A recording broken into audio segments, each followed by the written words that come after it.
വളരെ ഇമ്പോർട്ടൻ്റ് ആയിട്ടുള്ള വളരെ പ്രധാനമായിട്ടുള്ള ഒരു ചികിത്സാ സമ്പ്രദായമാണ്, വളരെ ഫേമസ് ആയിട്ടുള്ള ഒരു ചികിത്സാ സമ്പ്രദായമാണ് സിദ്ധവൈദ്യം. അതായത് വളരെ ആയുർവേദത്തിനേക്കാളും വളരെ ഓൾഡായിട്ടുള്ള ഒരു ചികിത്സാ സമ്പ്രദായം എന്നാണ് കരുതപ്പെടുന്നത് സിദ്ധവൈദ്യത്തെ.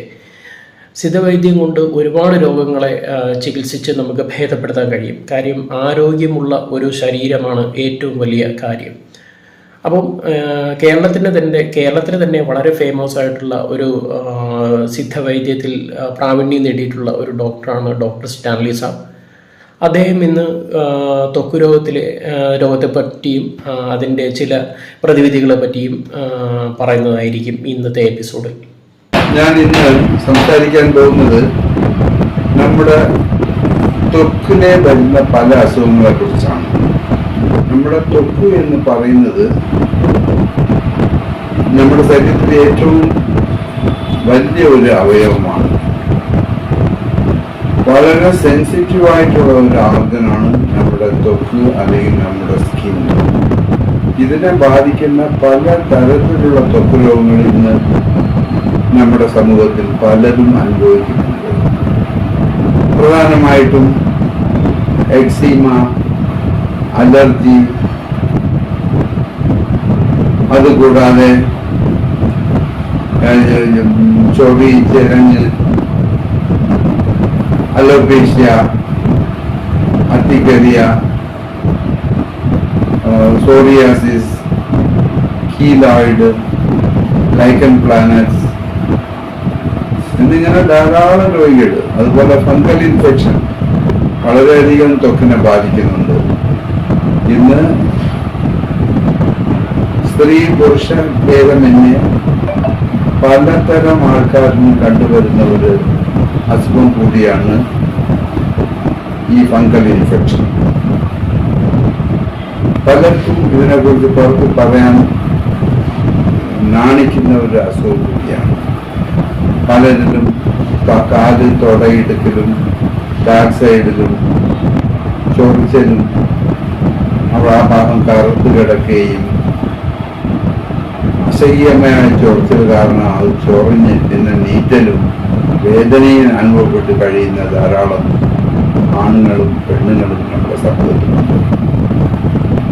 ഈ ഫംഗൽ ഇൻഫെക്ഷൻ തന്നെ ഉണ്ടാവാൻ പ്രധാന കാരണം നമ്മുടെ ടോയ്ലറ്റുകൾ വൃത്തിയില്ലായ്മ, അതുപോലെ ഈ ഫംഗൽ ഇൻഫെക്ഷൻ ഉള്ള ആൾക്കാർ ഉപയോഗിക്കുന്ന ടോയ്ലറ്റിൽ ഇരിക്കുന്നത് കൊണ്ട് പല കാരണങ്ങളുണ്ട്. എന്നാലും ഇതൊരു പ്രധാന കാരണമാണ്. അതുകൊണ്ട് വീടുകളിൽ ടോയ്ലറ്റ്സ് വളരെ വൃത്തിയായി ഡെറ്റോളൊക്കെ ഒഴിച്ച് നന്നായിട്ട് കഴുകി വൃത്തിയാക്കി തുടച്ചതിന് ശേഷം മാത്രം അത് നിൽക്കുക. അത് മാത്രമല്ല, ഈ ഫംഗൽ ഇൻഫെക്ഷൻ കൈ ഇടുക്കുകളിൽ കറുത്ത് ചൊറിച്ചലുണ്ടാക്കുന്നു. മാത്രമല്ല, ബ്രസ്റ്റിന്റെ അടിഭാഗം ലേഡീസിന് പലരിലും ഈ ഫംഗസ് ബാധിച്ച് അവിടെയും നല്ല ചൊറിച്ചലുകൾ ഉണ്ടാക്കുന്നുണ്ട്. ഇതിനൊക്കെ തക്കതായ നല്ല ചികിത്സ ഞങ്ങളെ സിദ്ധവൈദ്യത്തിലുണ്ട്. ഞാനിതുവരെ പറഞ്ഞുകൊണ്ടിരുന്നത് സിദ്ധവൈദ്യത്തിൽ തൊലിപ്പുറത്തുണ്ടാവുന്ന അസുഖങ്ങൾക്ക് ഉള്ള നല്ല ചികിത്സകളെ കുറിച്ചാണ്. ഇപ്പോൾ ഇന്ന് നമ്മുടെ മധ്യേ കാണുന്ന മറ്റൊരു അസുഖമാണ് സോറിയാസിസ്. ഇതൊരു മാറാരോഗം എന്നാണ് അറിയപ്പെടുന്നത്. സോറിയാസിസ് ബാധിച്ച് വളരെയധികം ബുദ്ധിമുട്ടുന്ന ലക്ഷക്കണക്കിന് ആൾക്കാരുള്ള നാടാണ് നമ്മുടെ നാട്. നമ്മുടെ നാട് മാത്രമല്ല, നമ്മുടെ ലോകം. തലയിൽ ചെറിയ താരൻ പോലെ തുടങ്ങി ക്രമേണ അത് തടിച്ച് ഒറ്റ പിടിച്ച് അതിൻ്റെ പൊടികൾ ശരീരത്തിൽ മറ്റു ഭാഗങ്ങളിൽ വീഴുമ്പോൾ ശരീരത്തിലുള്ള മറ്റു ഭാഗങ്ങളിൽ ഈ സോറിയാസിസ് പകരുന്നതായിട്ടാണ് കണ്ടുവരുന്നത്. പക്ഷേ ഒരാളിൽ നിന്ന് മറ്റൊരാൾക്ക് ഈ സോറിയാസിസ് പകരുന്നില്ല എന്നൊരു സത്യം കൂടി ഞാൻ ഈ അവസരത്തിൽ പറഞ്ഞുകൊണ്ടത്. ഈ സോറിയാസിന് തക്കതായ ചികിത്സ ഒരു മരുന്ന് ഇന്ന് വരെ ആരും കണ്ടുപിടിച്ചിട്ടില്ല. പക്ഷേ സിദ്ധായത് സോറിയാസിന് വെറും പുറമെ പുരട്ടുന്ന ഒരു എണ്ണ. അതുകൊണ്ട് പൂർണ്ണമായിട്ടും സോറിയാസിസ് രോഗത്തിനെ മാറ്റാൻ അതിന് പറ്റിയ ഒരു എണ്ണയാണ് സോറീസ് എന്ന് പറയുന്ന ഒരു ഓയിൽ. ഈ ഓയിൽ ദിവസം 2-3 പ്രാവശ്യം വളരെ സ്മൂത്താണ് ശരീരത്തിൽ സോറിയാസിസ് ഉള്ള ഭാഗത്ത് പുരട്ടി. ഈ സെയിം ഓയിൽ തന്നെ തലയിൽ സോറിയാസിസ് ബാധിച്ച ഭാഗങ്ങളിൽ പുരട്ടി 1-2 മണിക്കൂർ കഴിഞ്ഞിട്ട് കുളിക്കുകയും ചെയ്യുകയാണെങ്കിൽ പൂർണ്ണമായിട്ടും പെട്ടെന്ന് മാറും. എന്നാൽ തിരിച്ചു വരുന്ന ഒരു സ്വഭാവവും അസുഖമായതുകൊണ്ട് കുറച്ച് കാലം കൂടി ഈ എണ്ണത്തോട് കിടക്കണം. അതോടൊപ്പം തന്നെ മീന്, കോഴിമുട്ട, തൈര്, കോഴിയിറച്ചി, പൈനാപ്പിൾ, പപ്പായ, അച്ചാറുകൾ ഇത്തരം ഭക്ഷണങ്ങൾ ഒഴിവാക്കേണ്ടത് വളരെ അത്യാവശ്യമാണ്. അതുപോലെ തന്നെ ഫംഗൽ ഇൻഫെക്ഷൻ ഉള്ളവർക്ക് ചൊറിച്ചിലുള്ള കാരണം മീൻ കഴിക്കരുത്, കോഴിമുട്ട കഴിക്കരുത്. ഈ ഞാൻ പറഞ്ഞ പൈനാപ്പിൾ, പപ്പായ, തൈര് ഇതെല്ലാം കഴിയുന്നതും അവർക്കും ഒഴിവാക്കേണ്ടതായ ആയിട്ട് ഉണ്ട്. അതുപോലെ എക്സിമ പല തരത്തിലാണ്. ഞങ്ങളുടെ സിസ്റ്റത്തിൽ പറയുന്നത് 18 തരത്തിലുള്ള എക്സിമയെ കുറിച്ചാണ്. ഇതിൽ ഡ്രൈ എക്സിമ ഉണ്ട്, വീപ്പിംഗ് എക്സിമ ഉണ്ട്, പിന്നെ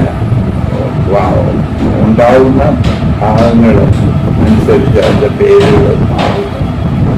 കൂടുതലും ശരീരം ഡ്രൈ ആവുമ്പോൾ അവിടെ ചൊറിയുമ്പോൾ ചിലപ്പോൾ അവിടെ വർണ്ണമാകും. അങ്ങനെ ഇത് കാരണം ഇത്തരം എക്സിമ പേഷ്യൻസിന് വർണ്ണങ്ങൾ പോലും ശരീരത്തിൽ പല ഭാഗങ്ങളിലും ഉണ്ടാവും. ഇത് ഒഴിവാക്കാൻ സ്കിൻ ക്യൂർ എന്ന് പറയുന്ന ഓയിൽ വളരെ എഫക്റ്റീവാണ്. അതുപോലെ തന്നെ ഫംഗൽ ഇൻഫെക്ഷന് പറ്റിയതാണ് ഈ സ്കിൻ ക്യൂർ ഓയിൽ. 3-4 പ്രാവശ്യം കരുതുക, തേച്ച് പിടിപ്പിക്കരുത്. പലരും പറയാറുള്ള ഒരു വാചകമാണ്. ഈവൻ ഡോക്ടേഴ്സ് പോലും അറിയാതെ തേച്ച് പിടിപ്പിക്കണമെന്ന് പറയുന്നു. അതൊരു മണ്ടത്തരമായിട്ടുള്ള ഒരു കർത്തവ്യമാണ് എനിക്ക് പറയാനുള്ളത്.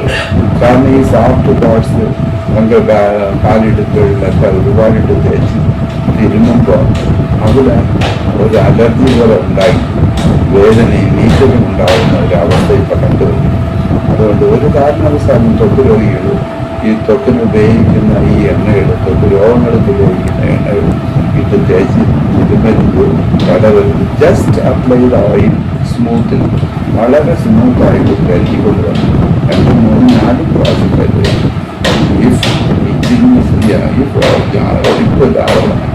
ചോർച്ചലുണ്ടെങ്കിൽ അവിടെ ഒരിക്കലും തേക്കരുത്, വെറുതെ എണ്ണ പറ്റുക. ചോർച്ചൽ വരുമ്പോൾ ഉടനെ തന്നെ എണ്ണ പറ്റുക, ആ സെക്കൻഡ് തന്നെ ചോർച്ചകൾ മാറിക്കും.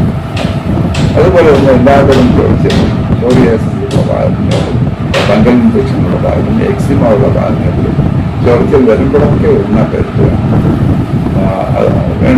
പരുപ്പ് പെട്ടെന്ന് മാറും. അതുപോലെ ഫുഡിൽ കൺട്രോൾ ചെയ്യുക.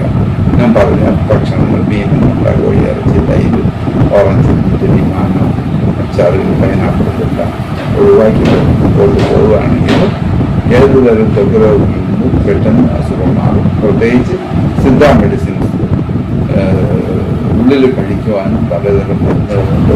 അത് രോഗത്തിൻ്റെ സ്ഥിതി അറിഞ്ഞ് വേണം മരുന്നുകൾ കൊടുക്കേണ്ടത്. ആവശ്യമില്ലാതെ ആർക്കും സിദ്ധായാലും ഞങ്ങൾ മരുന്നുകൾ കൊടുക്കാറില്ല. വെറും എക്സ്റ്റേണൽ അപ്ലിക്കേഷൻ കൊണ്ട് തന്നെ പലതരം അസുഖങ്ങളെ മാറ്റുവാൻ തക്കതായ നല്ല എണ്ണകൾ, ഞാൻ പറഞ്ഞ സ്കിൻ ക്യൂർ, സോറീസ് ഓയിൽ, തലയിൽ താരുന്നുണ്ടെങ്കിലും ഡാൻഡ്രഫ്, ഇങ്ങനെ പല തരത്തിലുള്ള എണ്ണകൾ അവൈലബിളാണ്. വളരെ എളുപ്പത്തിൽ അസുഖം മാറ്റുന്നതാണ്. തിരിച്ചു വരുന്ന ഒരു നേച്ചർ ഇത് പല രോഗങ്ങളും ഉള്ളതുകൊണ്ട് കുറച്ചു കാലം കൂടി ഇത് കണ്ടിന്യൂ ചെയ്യുക എന്നുള്ളത് മാത്രമേ കണ്ടു. ആകെ ത്വക്ക് രോഗം ഏതായിരുന്നാലും അതിന് തക്കതായ നല്ല ചികിത്സ സിദ്ധയിൽ ലഭ്യമാണ്. ഈ രോഗങ്ങളെ കൂടുതൽ അറിയാൻ താല്പര്യമുള്ളവർ താഴെ കൊടുത്തിരിക്കുന്ന എൻ്റെ നമ്പറിൽ ബന്ധപ്പെടുക. ഓക്കെ.